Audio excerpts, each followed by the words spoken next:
Kia ora koutou. This is Tuariki Delamere. Today, I just want to share with you some of my thoughts of where I think the starting point should be on the treaty settlements, not just for Te Whanau Apanui, but also Te Whakatō here, in fact, for pretty well every iwi-based claim. See, one of the problems we're dealing with the Crown, in some ways, many of our negotiators, whānau, feel like, wow, we're grateful the Crown's listening to us. What the Crown is trying to do is to minimize everything. And what's happened is, a look at some of the ways negotiations have gone. We've allowed ourselves to be blinded by the thief, offering us a token sampling of the baubles.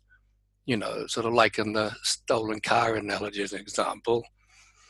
We can't give you the car back, but we can select a lucky member of your iwi to have a ride in it once a year.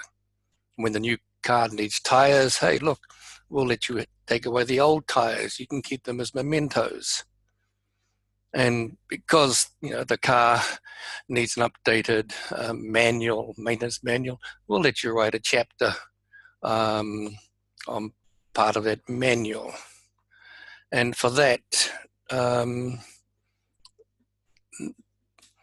the Crown expects us to be grateful. But look, let me see how my technology skills go. I'll switch over on the screen to a presentation to have a look. So here we go, sharing it. So my thoughts on what I want from the Crown.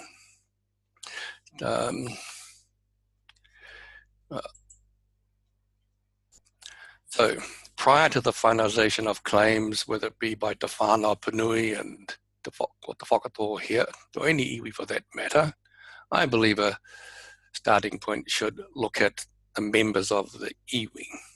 See, the Crown talks about a mandate required, and let's be honest, the mandates put forward by Te Whanau Apanui and Te Whakatō here, the numbers are minimal to say the least. But from the census, we know that 12,984 persons identified themselves as Te Whanau Apanui, and 12,177 identified themselves as belonging to Te Whakatō here. Now, for us to survive, grow, and prosper in the future, we need to connect with those people. They're our people. They're our lifeblood. They are the pathway to our future. And they are the guardians of our mokopuna yet to be born. We need their contact details. The Crown has those details. The Crown has the ability to get those details. And this information, while it's held by the Crown, as far as I'm concerned, that information is also a taonga that belongs to us. It belongs to Te Whanau Apanui with respect to the 12,984, belongs to Te Whakatō here with respect to the 12,177, and belongs to every individual iwi with respect to those identifying another iwi. Because if we are going to survive, grow, and prosper in the future, we need to know who our people are, and we need to have the ability to connect with them through, you know, new technologies, whether it be emails, social media, or what have you. But we can't do it if we don't know who they are. And the Crown knows who they are, but they're not particularly willing to give us that information. So that should be a starting point. That's what we want first. Before we even think about setting our claims, we want to know who the hell belongs to us. You're the one, Crown, that forced about our areas and, you know, the things you've done to us over the last 179 years have put us in this state. So let's get that information. Now, to that end, what I believe we should be demanding is the Crown is to fund and assist Te Whanau Apanui, Te Whakatō here, and indeed all iwi who want to participate, to establish a fully interactive database that will identify each member of the iwi with their iwi hapu marae, allow us to create a whakapapa for every iwi hapu marae. That's more valuable to us than, say, the $31 million the Crown wants to buy off Te Whanau Apanui with. You know, having that information, having contact with all our relatives, or our hapu iwi members. That is what is truly valuable, and that is a true taonga that we want. Now, over the last 179 years, there's been a history of infrastructural discrimination against Māori, against Te Whanau, Te Whakatoa, whoever. For us in Te Whanau, for example, the failure to provide electricity to us down on Aotearoa until 1968. The failure to provide proper roading for over 140 years. The failure to build a bridge across the Motu until 1930, 30 years after 16 of our children needlessly drowned. And the failure to provide efficient working telecommunications. I mean, 2 weeks ago when I went down to Whitianga, went down to Te Whanau, to Aotearoa. My poor grandsons, 11 years old, 7 years old, nearly had to admit them to the mental unit at the hospital because they didn't have Wi-Fi for 2 days. Now, I'm sure that my grandsons can live without Wi-Fi, but we need it, So before we even start settling our individual claims, all iwi should be the same in this, I believe. We want the Crown to immediately fund the establishment of a modern Wi-Fi network from Opotiki through to Gisborne for every marae, every community, Māori and Pākehā, every school, every household. So we're fully Wi-Fi capable around the coast. The technology's there, but we've been ignored. It's like electricity. Rest of New Zealand had electricity 100 years before we got it down to Apanui. We want it there. So when we have our meetings in our marae, we can run them live through Facebook, through Zoom or whatever. So our members throughout the Motu, throughout New Zealand, throughout Australia, throughout the world can be connected and can participate. And that's just a fundamental infrastructural right that I believe we as New Zealand citizens deserve, and it's an obligation for the Crown to provide it. The other one, before we look at things, is education. The history of New Zealand has been, in recent times, forefront in the media in some issues, at some stages. The Prime Minister recently says she thinks that it would be a good idea to teach New Zealand history. But then on the other hand, she says, but we can't force the schools to teach New Zealand history. And that's the problem, see? I believe every New Zealand student is entitled to have the option of taking New Zealand history. In 1991, my daughter Alana filed a treaty claim to that effect. She was at Green Bay High School, wanted to study New Zealand history, wanted to find out what our real history was. Her school only taught English history, and she was pretty incensed about it. So she filed a claim about that. It's sat there now for 28 years. And that's the colonizers. See, the colonizers, the British mentality, they don't want to go down the real history. But it's important that we do so, that the true history of New Zealand is taught at all schools. And even the local areas, whether it's Tauranga, Tainui, Whakatohea, the Raupatus for those areas, that should be taught as well. And for Jacinda to say, I think it's a good thing. And then she says, but we can't force them. Hey, get off the grass, Jacinda. You're the goddamn Prime Minister. You people set the agenda. You Māori members of Parliament, Kelvin, Nanaya, Penny, the rest of you, get off the grass and make it happen. You actually have the ability, you have the power, you have the numbers. All children of New Zealand, be they Māori or Pākehā immigrants, should be taught the history of this country. Queen Victoria, there's 60 million POMs can do that, okay? And the other thing with education, I want the Crown to commit to ensuring that within Te Whanau, Apanui, Aotearoa, all our children in Aotearoa, Māori and Pākehā, that they have a laptop at home and they have Wi-Fi access at home.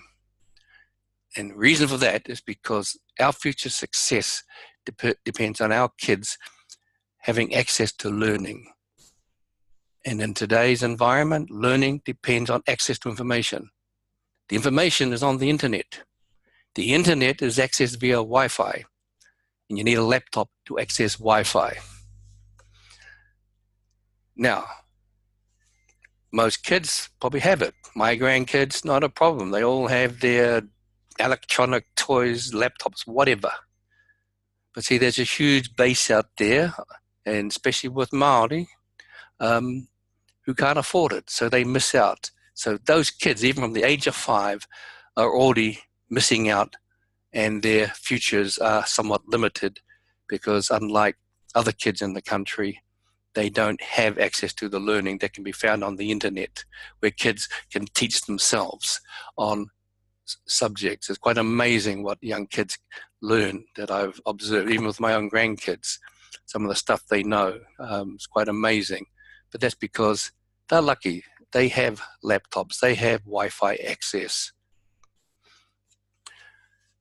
Now, these requests, these demands that I'm making, they're about the government fulfilling its obligations to ensure our rights of citizenship are met. It's not about the treaty per se. I guess it is in a way, but it's really all of us New Zealand, we're entitled to these things. And we in Te Whanau, we in Te Whakatohea and other iwi around the motu have been crapped on for 179 years, and we've been poorly served by some of our Māori members. I'm pretty disappointed with our current Māori members who sit back and don't say sweet stuff all in many instances. So hopefully this message they'll pick up and make something happen. Now, this is what I want for the Whanau specific claim. I want the unconditional return of all 102,181 hectares of the Whanau Apanui's land that is still owned by the Crown, or that is not still, is owned by the Crown, because it's ours. You stole it, you acquired it through various legal, unethical, immoral machinations. We want it back. Now, I'm sure there's no way in the world they're going to say yes to that, but hey, maybe they'll prove me wrong. But if the Crown refuses to return these lands, then we must be insistent. We, or those negotiating on our behalf, must be insistent to demand that the Crown state in writing the reasons as to why the return of those lands cannot be returned. The reason for that's important because then we can have a look at those reasons and perhaps take further action. And that's why at the bottom there I've said, and the Crown should agree that if the Whanau Apanui challenge those reasons in the court, that the Crown will abide by the decision of the court. Now, I don't have much faith in the Labour government about this. Okay, now I know Māori have supported Labour, and frankly, right now, I'm pretty supportive of them as well. But their history of recent times doesn't give me much confidence, let's go back, about that. And the reason why? 2003, the Court of Appeal made it clear that Māori had ownership rights in the foreshore and seabed. And we know what happened a year later. You know, the colonizer, represented by Helen Clark, stole our rights for the foreshore and seabed. And the Māori MPs back there in Labour, other than Tariana, sat on their hands and said and did nothing. Now, just recently, Paul Morgan posted on Facebook the decision of the Supreme Court regarding the lands with Wakatu Incorporation around Nelson, the lands that were set aside deliberately and specifically for Māori, were systematically taken by the Crown. Now, Paul and their people there, their lawyers, looked at that and decided, no, let's forget going to the Waitangi Tribunal, because even if the Waitangi Tribunal found in their favour, the reality is the Crown can just say, we don't care, because we, the Crown, we don't actually have to listen to the tribunal. So they sued the Crown, if you like, under the provisions of trust law. And they won all the way to the Supreme Court. And what has the Crown done about it? They're refusing.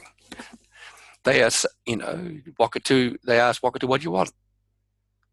Paul and the negotiators there, Paul Morgan, we just want what was ours. Oh, but that's being unreasonable. But the Supreme Court says we're entitled. Now, again, deathly silence from Kelvin Davis, Nanaia Mahuta, Penny Henare, and the rest of them there, Willie Jackson. And that's, believe me, pretty disappointing. So you have the highest court in the land, and the Labour government just says, stuff you Māori, you're being unreasonable, even if you did win the Supreme Court. So we need to be pretty firm on those things. Now, as I mentioned before, the actions of Helen enacting the Foreshore and Seabed Act 2004 was a blatant, racist-inspired discrimination and theft by the Pākehā colonizer of Māori resources and Māori assets. This was after the Court of Appeal in 2003 held that Māori had owned customary fishing rights. So what I want to see, and what our negotiators should demand, we want the Crown to agree and enact as necessary that only Te Whanau Apanui will have the ownership rights for commercial fishing within the rohe moana of Te Whanau Apanui, and that we, Te Whanau Apanui, will have the right for determining the rules and regulations for non-commercial fishing within the rohe of Te Whanau Apanui. And I'm pretty sure that we of Te Whanau Apanui will make sure that all New Zealanders, as individuals, are not discriminated against by Te Whanau Apanui in fishing as individuals. But commercial fishing, hey, you Chinese, you Japanese, you Koreans, you Pākehā owners of fishing boats, piss off. It belongs to us. The Court of Appeal said as much in 2003. And there's some silent Māori MPs back in 2003, 2004 had actually spoken up and stood firm. We may not have lost it. But anyway, that should be our starting position. Also, to settle Te Whanau Apanui's claim, we come down to compensation. Now, I want 200 million. Okay? Sounds good. 200 million. They've offered us 31 million.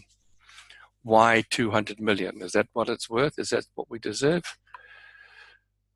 I have no idea. I have no idea what was the value of our losses resulting from the systematic theft of our lands, our moana, our resources, the deprivations against Te Whanau Apanui that were orchestrated by the Crown over the past 179 years.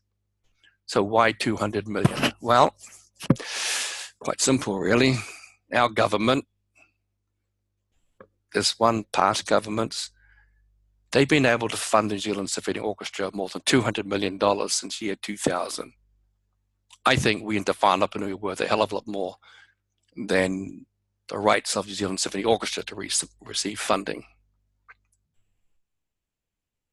Government in 1998, 97, 98, 96 actually where it first started, and I was a member of that government, compensated the shareholders of Equity Corp $268 million for losses of what they invested in. Now, no one forced them to invest in Equity Corp.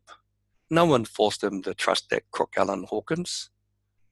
So why should the taxpayer, now I mean taxpayer, not just Māori Pākehā taxpayers, why should they have had to fork out $260 million to those people?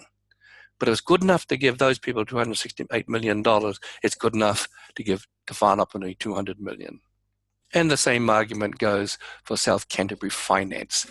Why is it that when Pākehā have losses, somehow successive Pākehā colonial governments in this country see fit to pay those rich bastards, most of which are Pākehā, full compensation for all their bloody losses? In this case, $1,600 million. That's $1.6 billion. So I think $200 million for the losses of 179 years of deprivations for 175 years, that's pretty reasonable. Anyway, those are my thoughts for the day. Let me stop sharing with you guys. So yeah, those are my thoughts. And whānau, I wish I could join you on the weekend down at Whitianga, but unfortunately, my doctors say otherwise. I need to do a few things. So, yeah, sit down, talk about it. There's no rush.